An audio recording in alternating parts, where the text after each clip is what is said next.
Welcome, my dear students. We will be looking at a new concept, a new topic under chapter number 2, which is the role of the management accountant in sustainability. We are in chapter 2, and we are discussing the broad theme of sustainability, running your business in a sustainable way.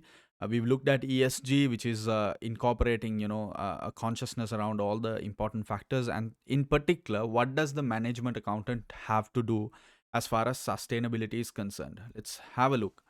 So it's really in terms of management accountant, the classical job, right? It's really managing performance. So in such a sense, you're trying to be not only profit focused, which means that you're not only focused on the numbers, on the ratios, on the financial measures, but you're making it broader. So everything that you do, in a nutshell, if I tell you the role of the management accountant in the context of a more sustainable business, is that everything that you normally do with respect to strategic development, that is, the analysis of the environment, strategic options generation, strategic analysis, environmental analysis, strategic choice, implementation, review and control, reporting, all of that. You don't only do that for the financial aspect and the financial KPIs and the financial critical success factors. You do it taking into account ESG as well. You do it taking into account environmental, social, governance, economical, all of that, right? You develop CSFs for all the areas. You develop KPIs for all the areas. You report performance of all the areas, not only the finances. That's what a management accountant is supposed to do in a nutshell. So primarily, if you break down the three main aspects of a management accountant's role, it's establishing relevant CSFs and KPIs based on mission alignment and objective alignment. Two is measuring performance. Three is reporting and controlling performance. So let's take a look at each one of them. As I said, the gist of things is that you have to, let's say, the first step, identifying CSFs and establishing relevant KPIs. So you start from the goal, vision, mission, goal, objectives, CSFs, and KPIs, right? That's the sequence of things. And what you basically would do in this case is you would consider what are the important aspects of your mission that drive you toward being a sustainable business, and identify or convert that into specific objectives, smart objectives, not only purely financial but also non-financial and ESG related, and then identify critical success factors in that particular area. And then for to drive those critical success factors, you will come up with KPIs, key performance indicators. That's your go-to process. So there are some examples that have been provided here. Like for example, energy and water, you would come up with a KPI like energy and water consumption. So these are things that traditionally a business wouldn't have measured. But now, of course, if you had a cost reason, if a business back in the day, if they identified that water consumption was a big cost, then they would definitely measure it because they want to bring down the cost. Here, the intention is not that. Even though you're tracking it, your intention is to be environmentally conscious, and you're not only trying to bring cost down, but you're also trying to be a more sustainable business. Say, for example, material percentage of recycled material used, waste by type and disposal method, emissions, what is your carbon footprint. Are you know that there are a lot of companies in the world like Apple who have a 2040 zero net carbon target because they want to be completely carbon emission free. So in particular, just to give you a snapshot of what kind of KPIs, the quality, the nature of the KPIs that should be used, they should actually measure sustainability. They should align with the mission, vision, strategic objectives, and CSFs.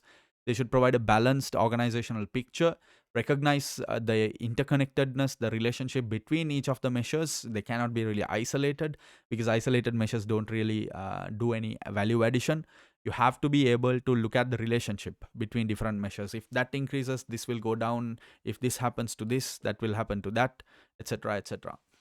Focus on the areas that have the greatest potential impact on sustainability. So prioritization. Be measured over time to aid tracking of trends. So you don't really go all out in one day.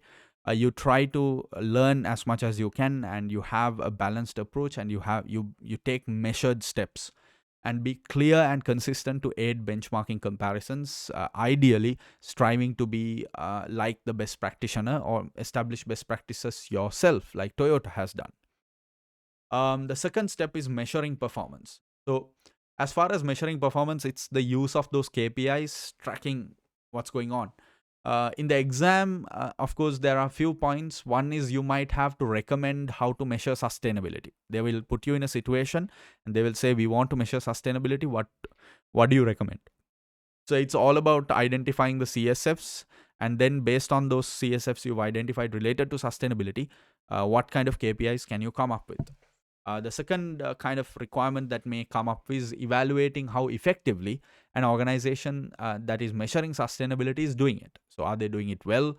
What kind of criticisms do you have? What are the good things that they are doing, etc., etc. Right. So, mostly, if you want to evaluate an organization's sustainability measurement campaign, you will be looking at whether it's aligned to the mission and objectives, whether it's prioritized, balanced, and contains both measurements that can look at the positive and the negative aspect of things. Whether it's integrated to the core performance management and measurement process, or is it like a standalone thing? Standalone doesn't really work. It should be part and parcel of the bigger picture. Whether it covers all the areas that the organization is trying to achieve, whether information is presented in a way that maximizes its usefulness. And finally, the third step the management accountant will be involved in is reporting and controlling performance. Now, here, of course, you understand that this is kind of the final step, but very important because strategy is not, it doesn't end at the beginning and implementation, right? Planning and implementation. Strategy and bulk of the work is really once you implement, how do you track it? How do you report it? How do you control it? So, control is a big part of this. And therefore, you will need to use benchmarks, you will need to measure performance consistently, you will have to establish an understanding behind what is happening and why is it happening, what's the reasoning behind it's happening. You will have to come up with mechanisms to communicate your insights, to learn, to get the maximum learnings and communicate your insights as much as possible. And you will have to help apply these decisions to harness value. So whatever intelligence you gather from this exercise of sustainability measurement and sustainability reporting, you will have to make sure that you are able to use that intelligence and utilize it to make better decisions. That is, and there is really no exact science in terms of how you want to report your sustainability performance, because you came up with your KPIs, right? So you can report them generally. But however, as ESG's popularity has increased, sustainability has become a more prominent topic in the business world. There has been a call toward a globally acceptable reporting framework. And those reporting frameworks, there are two that the ACCA syllabus looks at. Couple of them, there are many actually, but couple of them prominent ones are, on the one end, it's the GRI, the Global Reporting Initiative, and on the other, the United Nations Sustainability Development Goals. And we will look at it in the next video. Thank you so much. Keep up the good work.